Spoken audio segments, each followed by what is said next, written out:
All right, so let's get started. Yeah, so hi. I hope everyone had a great holiday break, so it's holiday season here in the US now. And we have two topics today. And I think, before we start, I think I would take a couple minutes, maybe 5 minutes, to give a quick update of, what has been happening, especially last week. So the big event that happened last week was AWS reInvent. It's the biggest conference in cloud computing, right? So yeah, if you have never been to that conference, I would highly recommend it. Because it is by far the biggest conference in cloud computing in the world. That's I think this year it was 60,000 people. Something of that nature. That's so in that regard, it's 10 times bigger than KubeCon. So I know a lot of you guys have been to KubeCon. KubeCon feels very big by itself, but AWS reInvent is 10 times bigger, and it is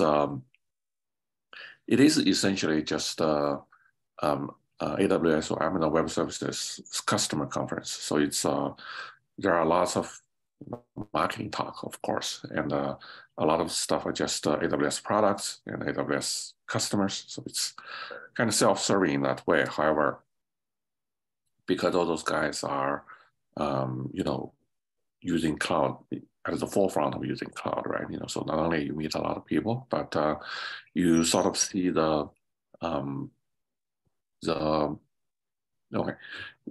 sort of see the latest industry there. So I went there, and some of our partners and customers and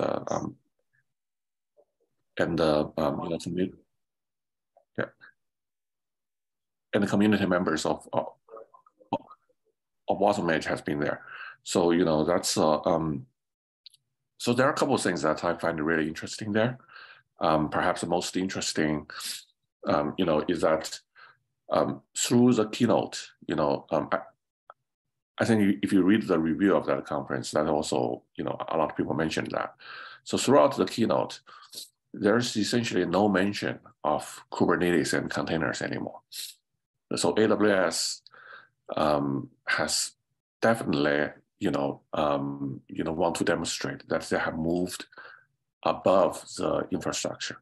Because when you talk about containers and Kubernetes, you are setting software and the basic infrastructure that can be ported across different cloud, right? AWS is talking about all the things that are at a higher level of abstraction, that have a product that is specific to AWS, right? So a very good example is the original AWS product, the S3, right? That's a storage solution that is only available, from API and from everything else. It's only available on AWS. So there will be a lot more talk about that, like Event Bridge and things like that. So that all indicates to one thing, is that they are pushing very hard the serverless paradigm.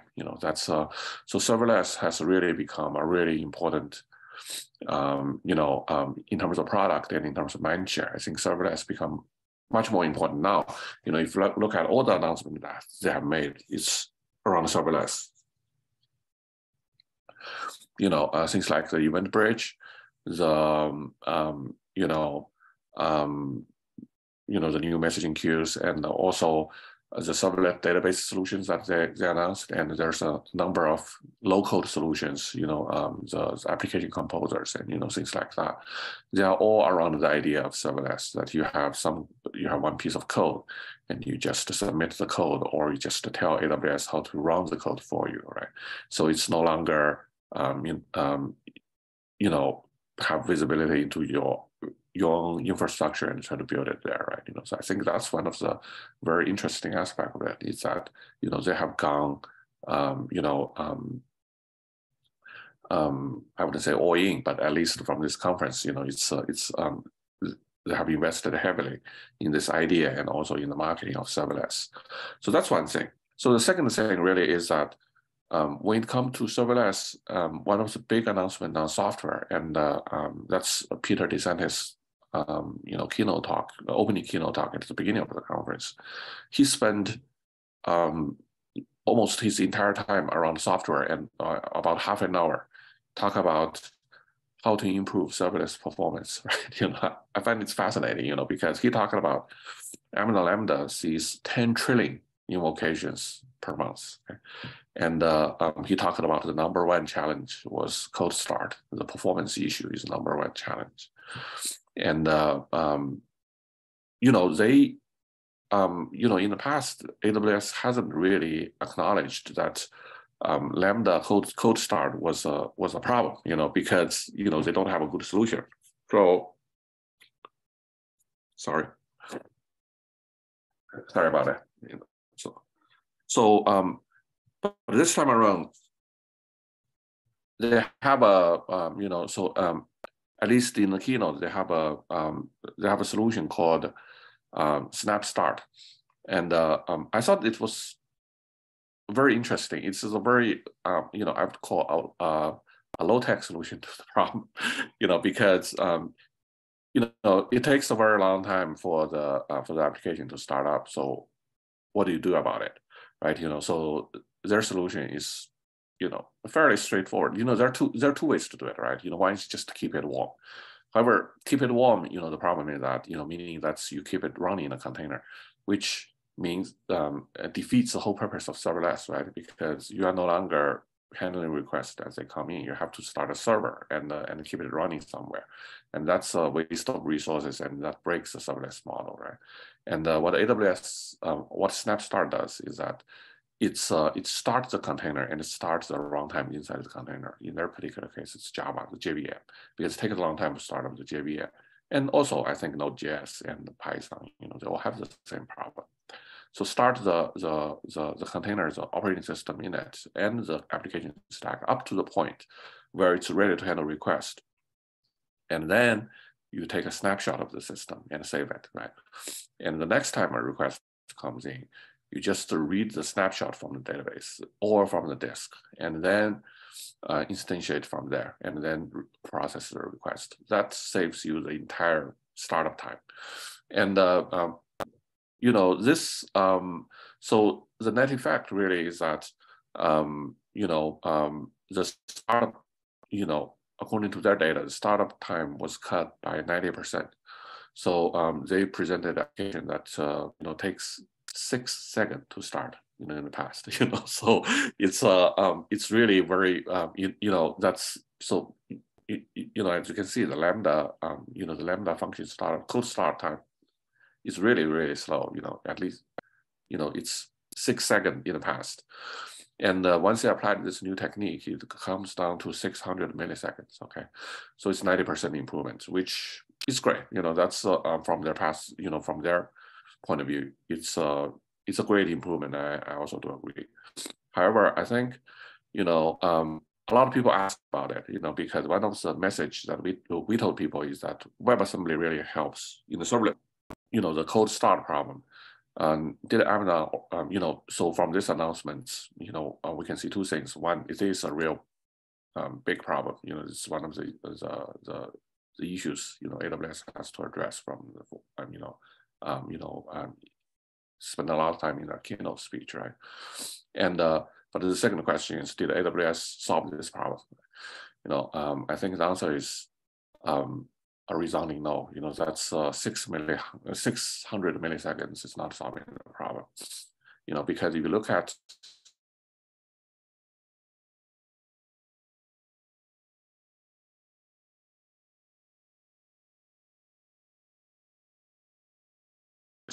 instead of using them as asynchronous processing mechanism, the time requirement is a lot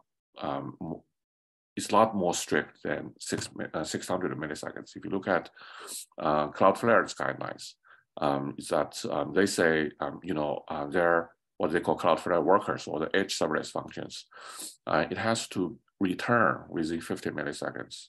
AWS it starts out in 600 milliseconds, so it's still an order of magnitude away, and not counting the execution time, it's just the startup time, right? So that's I think it's that just means there's still it's still a very long way for at least another 10 times performance improvements Lambda functions has to go before it can be really widely used as a solution for microservice or application backend. So so in that regard, I think I'm very optimistic about solutions like ours, and also other competing solutions in the market, including other WebAssembly runtimes, and also runtimes like V8 and Dino, and the solutions Fastly has developed and Cloudflare has developed, right? They're all along the same category, and I think they're all much, they're all aiming for much better performance than, say, the Firecracker-based, VM-based serverless solutions that Lambda currently bring to us. Yeah, that's so I just want to I know this is a long introduction, that's but I just want to share this with you guys. That's first, you have never been to reInvent. Find the time to go. That's I think this is it's a great conference. It's eye-opening, and if you were there this week, I'd love to hear your feedback as well. That's we can talk about that a little at the end of the talk. And let me see. There's a message in the chat.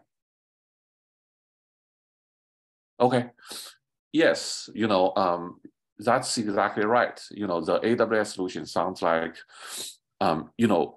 even within the context of WebAssembly, there are solutions like that. That's you can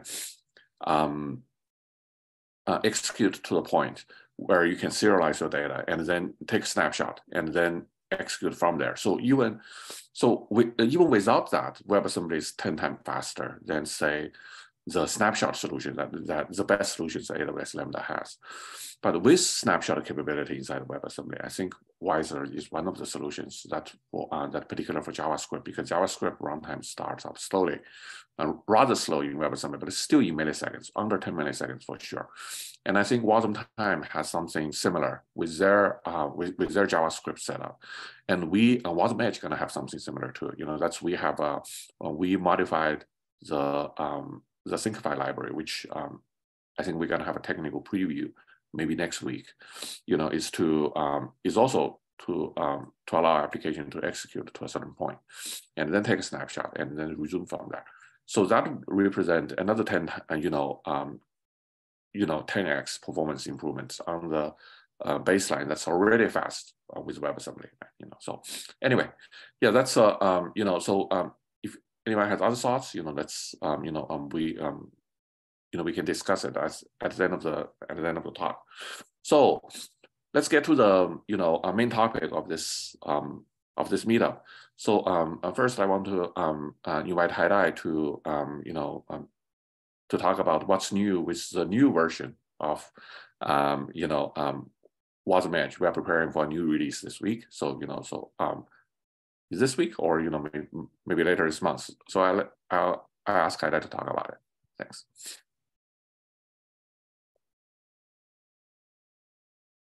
Okay. Hello everyone, I'm Hydai, and today I'm going to do the WasmEdge 11.2 review. So actually we released this version last week ago, and just with the following major features. If you are using our SDK, the API version is bumped from the 0.0 to 0.1 because we add 2 new features to to ensure some security problem to fix, and also we want to disable our logger because in some use cases they don't want us to print any log, including error log, the warning log, or the information log. They don't want that. So we have an option and API to disable the logger. Also, there are several people talk to us that because WasmEdge will try to execute the universal Wasm format, if your Wasm have a AOT custom section, then you will try to use the custom section to execute the native bytecode.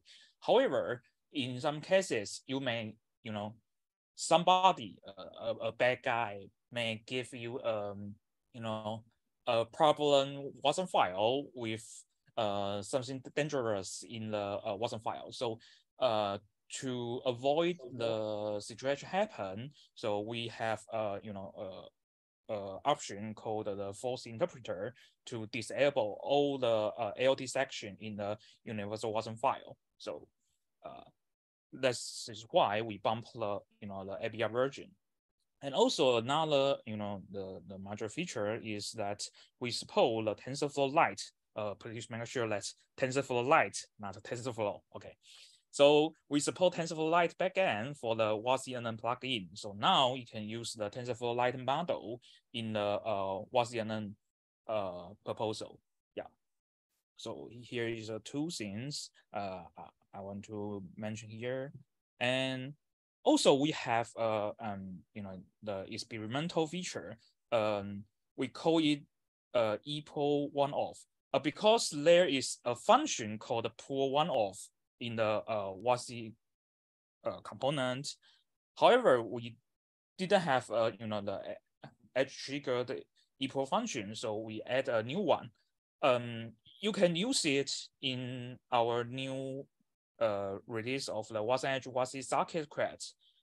Because this is very experimental, this API may change because we are considered to to have something like a configuration file or a setter function to change the mode between the edge trigger and the normal one. Okay, so this may change. Please be aware of the following update. Yeah, I think we may do the final decision in the next release, the 0.12. Okay.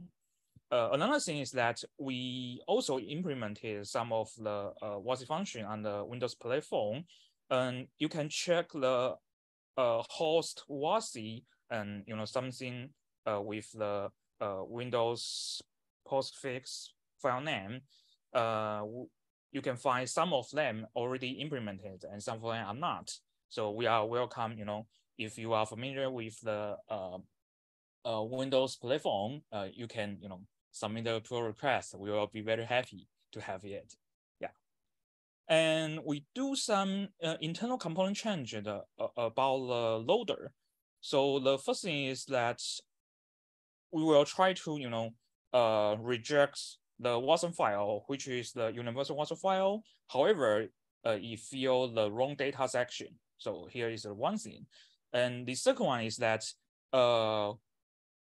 when we run the fuzzer and we encounter a situation that is, a Wasm file, it may give you a very large length of a section, and then only give you very short data. Just like the long vector size is not equal to the real data size. So you will, you will waste lots of the WasmEdge memory usage. So we just reject those embedded files. Yeah. So this is a very detailed change. However, it will if you try to give WasmEdge with these special cases, so the behavior may change between this version and the previous version. So please be aware of this. Also, we do some bug fix. And so the first thing is that because in our previous version, we will assume that if you have a underscore star function, if your function signature is like this, we will try to use the Wasm main function style to interpret your program.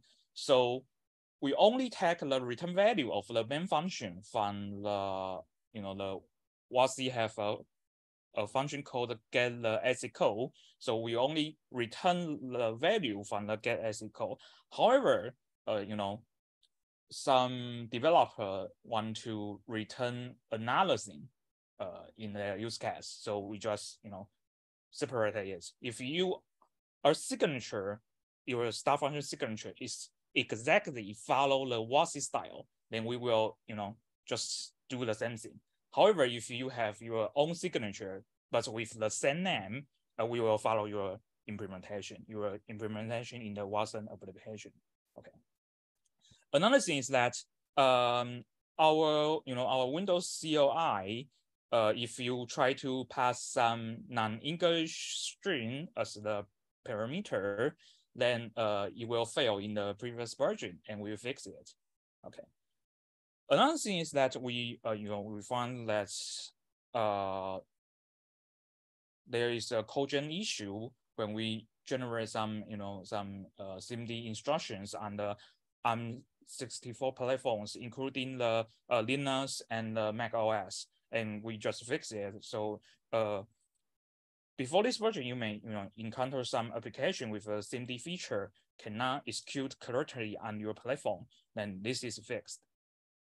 Okay, so here is the the review of the .11.2, and I want to say something about the the .12 version.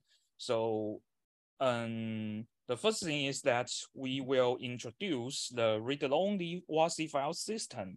It just have a very little change. Before this version, before our next version, okay. And for example, our current version, you can map the guest directory to the host directory, and we will the following field are optional. You can also specify this mapping is read only or read write. If you ask we do the read only stuff, then we will just remove the write capability of this folder. Okay, just to to ensure the security. Another thing is that the current file descriptor is according to the Wasm spec, and it must be randomly generated, the file descriptor in the in this range, a very large range. However, in some cases, users don't want such big range, so we will have a new API to limit it. And also, I know lots of people talk to us about, hey, why do you only support the Wasm format, not the WAT or the WAST format? And we heard that, and we will have the initial support in our next version. Okay, so this is the I think is a preview of our next version, and this version will release, I will say, at the end of this year, and it will be very soon, just this month. Yeah. So at the end, I want to do, I want to say a special thanks to those people with them, so we can have the .2 release. So thank you so much, and that's all I have. All right, thank you, Hydai. Yeah, that's I thought that's very interesting because some of you guys may know that we were on Hacker News front page last week where I was in AWS reInvent. So we were because we didn't post that story. Someone else posted it for us. Someone we entirely don't know, and actually I still don't have no idea who did it. Maybe it's one of you guys. I don't know. That's thankfully someone in the community posted WasmEdge to Hacker News, and we made it on the front page. And one of the things that people discussed there was one of the issues Hydai talking about is the security of AOT. Because the way that we implemented it was, we tried to make it easier for people to use it. So we put the compiled native code into the Wasm file. So if you just upload a Wasm file, it could contain a native section in it. And some people argued that may represent a security risk. I actually think there's, he has a really good point. Is that because a Wasm file would otherwise look like a Wasm file, but it would be, but instead of, a completely sandbox bytecode, it actually has, contains native code in it. This is an issue that we have not really considered in the past, because in our mind, this is always a development feature. We have always thought in deployment, what you really need is to compile AOT on the machine that you are running on, right? Because that was the point, isn't it? That's there's no point of pre-compiling AOT, because that's because the whole point that your development machine might actually be different than your deployment machine. However, if you look at this from a container point of view, there is actually that's most container application pre-compiled and then just package it and send it to the server. So so I think I can understand the argument in when people have that mindset. It could cause some security issues because people might pre-compile AOT. Pre-compile their Wasm into AOT and then send it to the server. And in that and to that end, if you allow people to upload their Wasm, it could have security implications. So the solution that we want to focus on is what Hydai had talked about.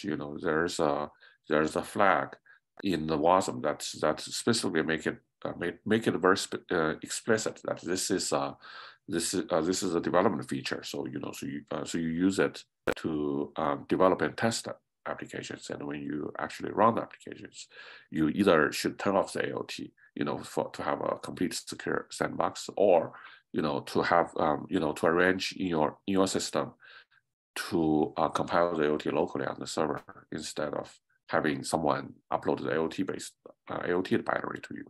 So in this version of the I think 11.2, we had that as a flag, and in the new version that's to be released, I think by the end of the year, we're going to make this feature the default feature at at least when people use WasmEdge as a library, or it's a clear server-side use case. We're going to make it default so that developers would have to explicitly turn it on in order to have it in order to be executed AOT. I don't know if I have made myself clear, but that's but that was yes, that's Sven asked, when I run WasmEdgec on a malicious Wasm file, would it override the AOT code? Yes, it would. So I think that's the purpose of that, right? That's so on the server side, you should always pre-compile. You should always not trust the user uploaded Wasm and do the AOT compilation yourself, or disable AOT, altogether. And today we have a flag for that. We just want to make the flag the default option in the future. That's so that so in production, never trust other people's Wasm file unless it's the Wasm file you generated yourself. If you want to allow people to upload the Wasm file, you do your AOT compilation yourself. Yeah, that's the gist of it. So anyway, yeah, that's I see Maya has also posted the Hacker News story, and you can go there and it's a very interesting discussion. And you can also see, even with the geek community, there's still a lot of confusion about what is WebAssembly and then what it can do, and what is WasmEdge. Is that WebAssembly for edge devices? That's so there's there are lots of very interesting discussions. I met a lot of people at AWS Rewind. That's even for that crowd, I think there's still a lot of misunderstanding about what Wasm is and what it's good for, right? So anyway, yeah, that's yeah. So had I provided some more context to the question Sven just asked? So I'm gonna read it because we are recording this session, and when people come back to watch it on YouTube, they may not see the chat, right? So Sven asked, when I run WasmEdge in a malicious Wasm file, would it override the AOT code? And I said yes, but Hydai added to it to say WasmEdge would append the last compiled AOT to the end of the custom section, and WasmEdge would try to load the last AOT custom section first. So it is not strictly an override, but the behavior is override, right? So it's so always do your own AOT on your own trusted machine. So that's the thing, do not trust other people's AOT patterns. Anyway, so for the next talk, let's I ask Sam to give us an introduction of the Rust SDK of WasmEdge. This we have been working on that for, I think, for close to a year now, because one of the complaints people have about WasmEdge is that, why don't you guys write it in Rust, right? Because WasmEdge is written in Rust, WasmEdge is written in Rust, so we get this a lot. And to write it in Rust, we have many reasons to write it in C++ that I would not repeat it here. That's the portability, performance, and all that stuff. That's however, we recognize that for developers who want to use Wasm, Rust is probably their preferred language. So we have a really good, guest SDK for Rust, to use Rust to write Wasm applications. But on the other end of the spectrum is to embed a Wasm application into a host application that is written in Rust. And we have, several of that use cases already, with Containerd, with a bunch of other projects. So I'll let Sam talk about that, because that's a really important aspect of how WasmEdge is being used in the real world. So Sam, please. Thanks, Michael. Hello, everyone. Thank you for joining this meeting. And in this presentation, I would like to share our recent work of integrating WasmEdge runtime into Yuki with our Rust SDK. So first, I will make a quick introduction to Yuki project. Yuki is a container runtime, written in Rust. It implements the OCI runtime spec. According to the description on the Yuki web page, the motivation of this project is to build a faster container runtime with lower memory consumption than runC, with the help of Rust language. As a reference, they also provide a benchmark on their web page. GitHub README between Yuki, runC, and crun.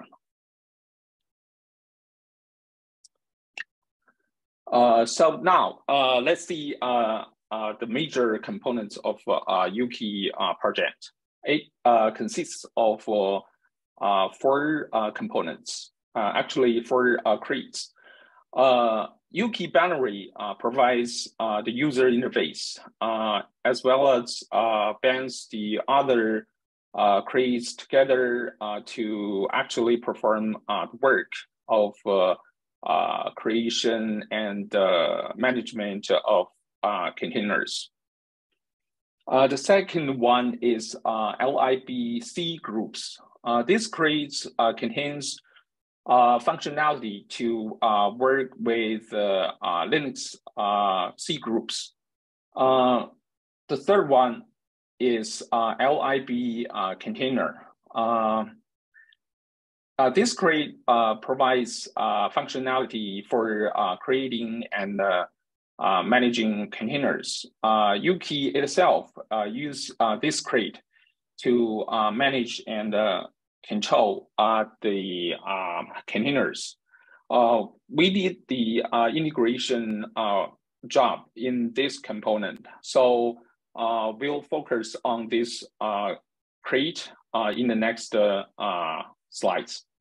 The last one is LIB OCI CLI crates. This crate provides the basic structs for command line arguments for OCI container runtimes. So now let's see how to integrate WasmEdge into Yuki. In this slide, we can see a layer diagram that shows the design of our integration work. The top layer shows the parts in Yuki relevant to the integration design. The LIB container crate defines two things that are very important for the integration design. One is the executor cheat. This cheat abstracts a group of interfaces, and any Wasm runtime that wants to integrate with Yuki has to implement this cheat. The other one is this one, executor manager. It is responsible for schedule which Wasm runtime to run the given workload. So to integrate WasmEdge runtime with Yuki, we introduced this one, WasmEdge executor, into LIB container crate. WasmEdge executor implements the executor cheat. In addition, we coded some logic in executor manager to trigger the execution of WasmEdge executor that further triggers the execution of WasmEdge runtime. So now let's see how to code this design. This slide shows the part of the concrete code corresponding to the design in the top layer we mentioned in the previous slide. We can see the executor cheat defines three abstract methods, and our WasmEdge executor implements this cheat by implementing these three abstract methods. And in executor manager, this one, execute method will trigger the execute method of our WasmEdge executor if the condition is satisfied. So now let's see how this execute method of our WasmEdge executor triggers WasmEdge runtime. Okay. This slide presents the details of our execute method defined in the WasmEdge executor struct. We can see the body of this function, this method, can be divided into two parts. The first part is to parse the WASI parameters. And the bottom part, this part, is to create a VM instance and register initialize the default WASI module, and also just register a Wasm module from the given Wasm file, and then finally run the target Wasm app. This is just a common template to run a Wasm app with our Rust SDK.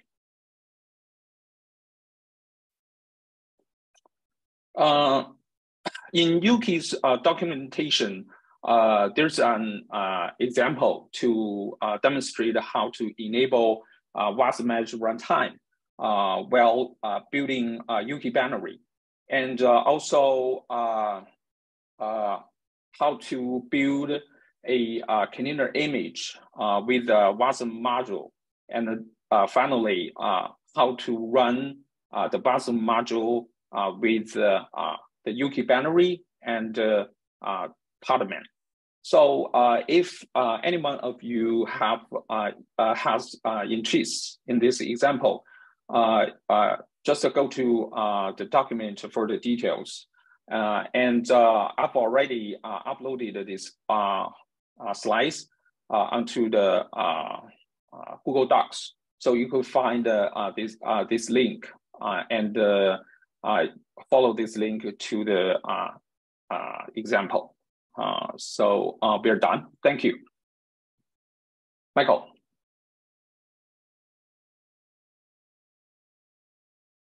All right, thank you, Sam. Yeah, that's you know, as you guys can see, you know, the way that's you know, the interesting about Yuki is not only it's a Rust project, so it works well with our you know, it's a good demonstration of our Rust SDK, but also it's one of the Kubernetes ecosystem project, you know. So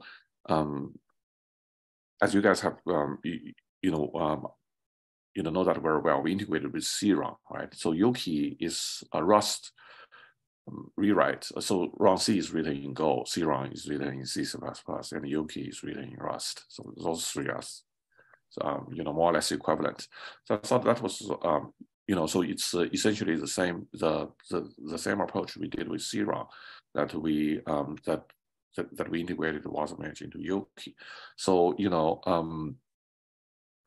we have more integrations that are coming along, you know, along these lines. So you know, there's because I find out along the OCI runtime there are lots of them. There's things like gvisor, which is slightly different. However, it provides another layer, you know, of security under the containers, widely used in by cloud providers. There are also a Rust version of that called Quark.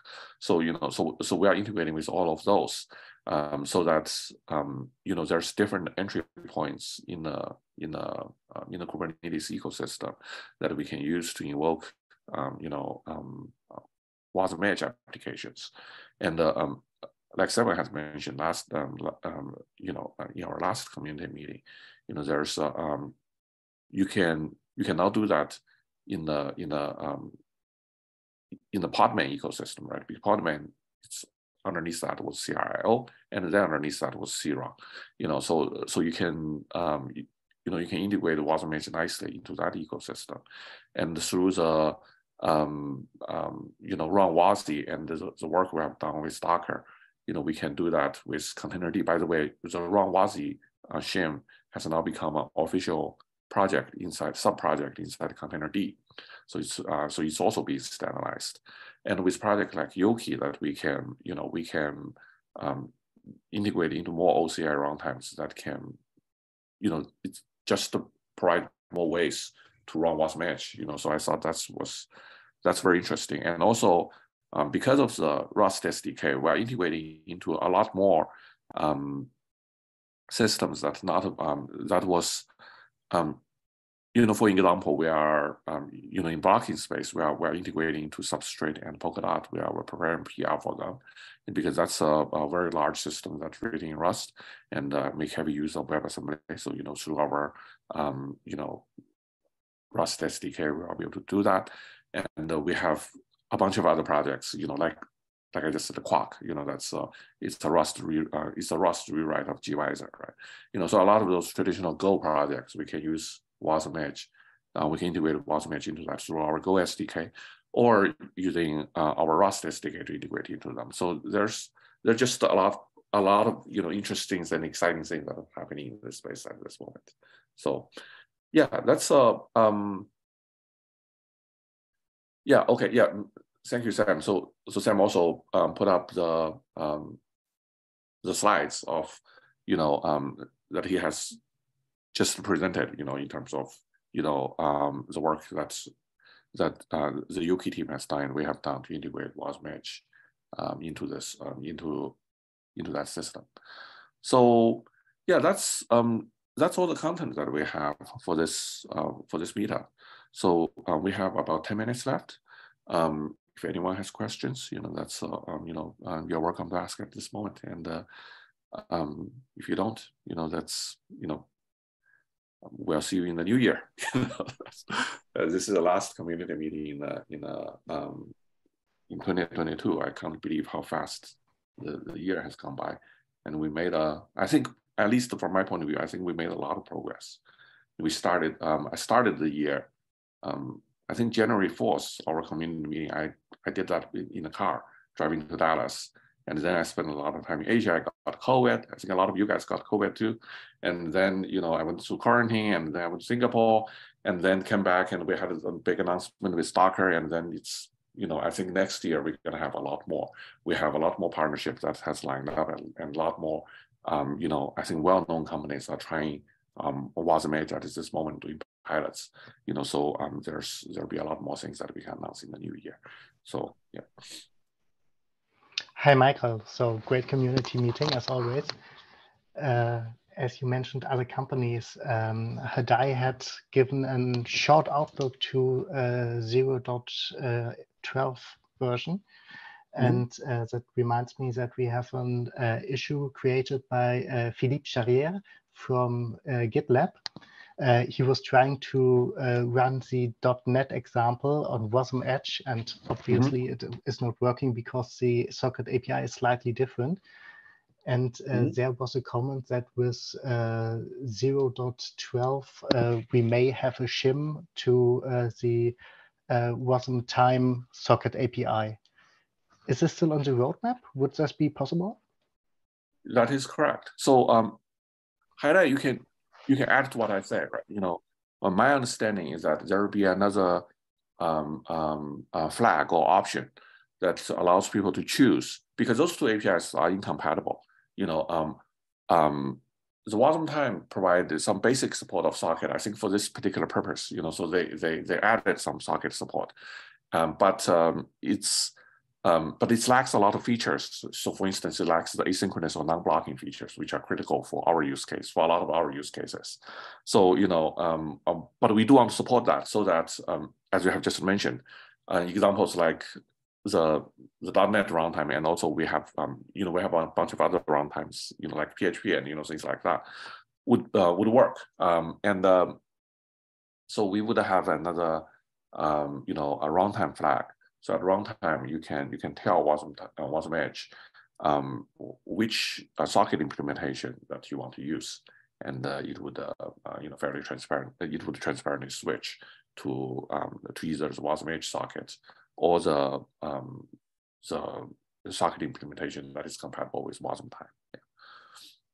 So Hydai, do you have more to add here?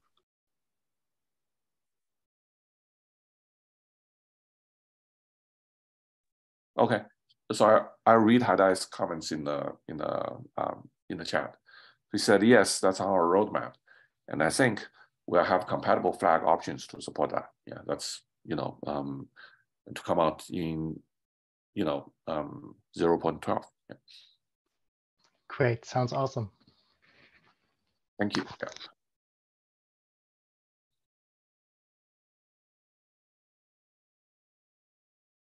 Oh, by the way, just a little bit of advertisement, or not really advertisement, but so Docker is having an online event, I think on December 15th.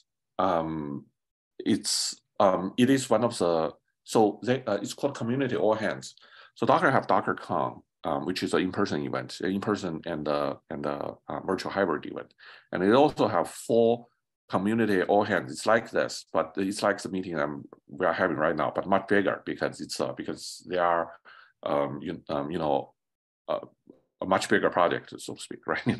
So I think they are expecting they are doing that 4 times a year, so once every quarter, and each time there's a couple thousand people showed up online, so so they would do that December 15th, so about 9 days from here. That's so that's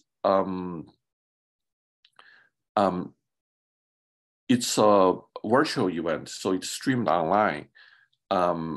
There's they're gonna talk a lot about the new features in Docker Desktop and Docker in general, and one of that is Wasm support, right? That's embedded there. So their support for WasmEdge has gone from preview to beta.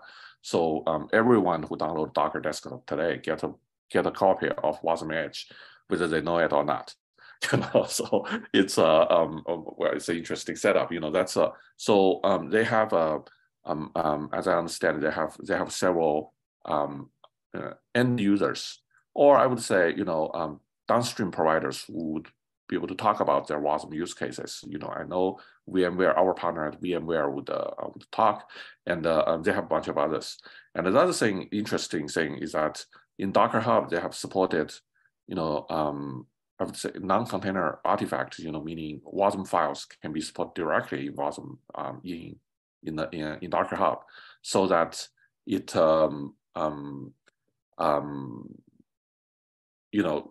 in the future, you may not have to package it in OCI container. So you could just send a Wasm file to Docker Hub. So that's also one of the interesting features I expect them to talk about. So if you have time, just look it up, and I think it would be a good event to participate, virtually. And I think on December 15th, I should be in Singapore. So so we'll probably organize some offline event in Singapore to watch it together. So that to have an offline watch party of some sort. So I think that could also be interesting. So that's yeah, that's. I would say that sounds really interesting. So when you already started to advertise events, in about an hour, there is another CNCF event, WebAssembly and Kubernetes. Ralph Squillaci from Microsoft, and who's a member of the Bytecode Alliance, will talk a bit about Kubernetes and WebAssembly. So if you have time, you can just sit here and wait an hour and hop to the next meeting. Oh, that's great. Yeah, that's in the same time zone here, so it's in Canada. That's great. Yes, thank you, Sven. That's that's sounds like a great event. Yeah. Oh, Rolf gonna talk about it. Okay, so yeah, that's so Rolf is a guy who at Microsoft Azure that drives a lot of the WebAssembly stuff. So he's the one who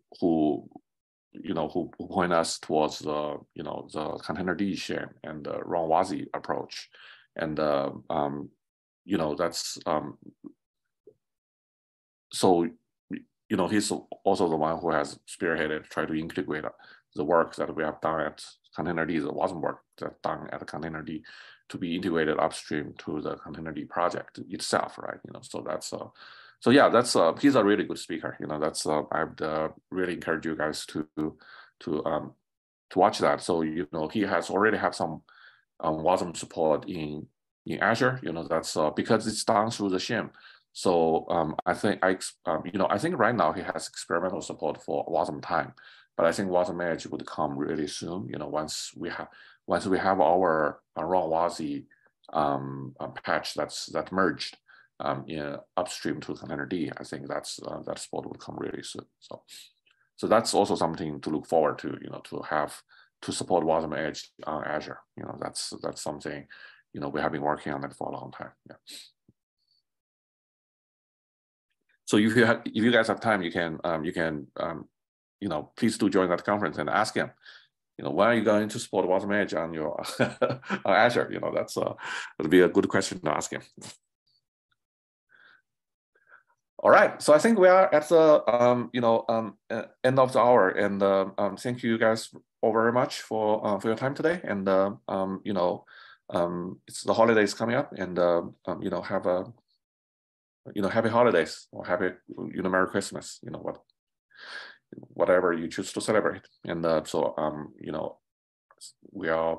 talk again in the new year. And in the meanwhile, if you have any questions or comments, as usual, please reach out to us through email or through GitHub. We are always available, and we're always ready to talk about WebAssembly and WasmEdge. Thanks.